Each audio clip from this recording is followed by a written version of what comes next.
പാതിരാത്രി 2 മണിക്ക് ഈ പെൺകുട്ടി തന്റെ അച്ഛനെ വിളിച്ചത് എന്തിനാണെന്ന് അറിയുമോ നിങ്ങൾക്ക്? അതെ, MBBSന് പഠിക്കുന്ന ഈ വിദ്യാർത്ഥി രാത്രിയെന്നോ പകലെന്നോ ഇല്ലാതെ എക്സാമിന് വേണ്ടി പ്രിപ്പയർ ചെയ്യുകയാണ്.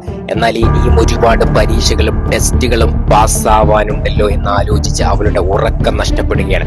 അങ്ങനെ രാത്രി 2 മണിക്ക് ഈ സങ്കടം ആരോടെങ്കിലും ഒന്ന് പറയണമല്ലോ എന്ന് ആലോചിച്ച് അവൾ ഫോൺ എടുക്കുകയാണ്. അവളുടെ മനസ്സിലേക്ക് ആദ്യം ഓടിയെത്തുന്ന അവളുടെ അച്ഛന്റെ മുഖമാണ്. അവൾ അച്ഛനെ വിളിക്കുകയാണ്. പൊട്ടിക്കരഞ്ഞുകൊണ്ട് തനിക്ക് പഠനത്തിന്റെ പ്രഷർ താങ്ങാനാവില്ലെന്ന് അവൾ പറയുകയാണ്. അപ്പൊ അച്ഛൻ കൊടുക്കുന്ന ഹേർട്ട് ടച്ചിങ് ആയിട്ടുള്ള മറുപടിയാണ് മക്കളെ ഈ വീഡിയോയിലുള്ളത്. അതെ മകളെ, നീ യാതൊന്നും കൊണ്ടും ടെൻഷൻ അടിക്കേണ്ട ആവശ്യമില്ല.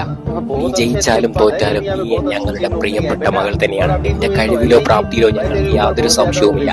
നീ വിചാരിച്ചാൽ നിനക്ക് വിജയിക്കാൻ കഴിയും. അതെ, മക്കളെ അനാവശ്യമായ പഠനത്തിന്റെയും കരിയറിന്റെയും പേരിൽ പ്രഷർ ചെയ്യുന്ന രക്ഷിതാക്കൾക്ക് മുമ്പിൽ ഈ അച്ഛൻ കൊടുത്ത മറുപടി ചരിത്രമാണ്.